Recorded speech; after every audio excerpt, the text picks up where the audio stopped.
Добро пожаловать в мой канал. Il s'agit d'un homme qui serait mort récemment, au vu de son état momifié. Le corps est, en effet, constitué mais les parties molles sont séchées.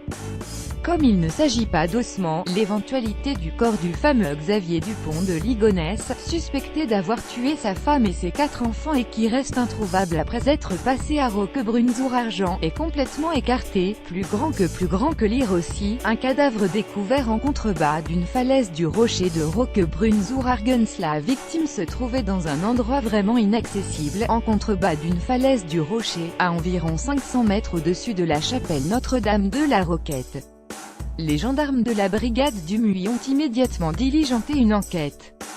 Ils se sont rendus sur place pour effectuer les premières constatations mais la nuit tombée et le site à escalader les ont obligés à faire appel à une équipe du peloton de gendarmerie de haute montagne. Ces spécialistes sont intervenus ce dimanche matin, et ont pu récupérer la dépouille à l'aide d'un hélicoptère. Une fois élitreillé, l'homme décédé a été transporté à l'Institut médico-légal de Vidauban.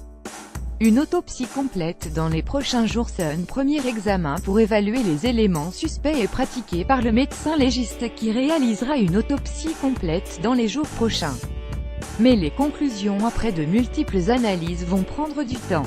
Des techniciens en identification criminelle se sont rendus sur le lieu de la découverte pour récolter un maximum d'éléments. Les enquêteurs de la gendarmerie vérifient plusieurs pistes de disparition dans le secteur. Après autorisation du parquet pour recouper les informations, ils contactent les familles des disparus pour obtenir un maximum de renseignements, notamment dentaires. Leur premier souci est de connaître l'identité du malheureux tout en prenant soin des familles déjà accablées. Les gendarmes de la brigade du Muy cherchent à préciser l'âge de la victime, la date de sa mort, et comprendre les circonstances de la tragédie.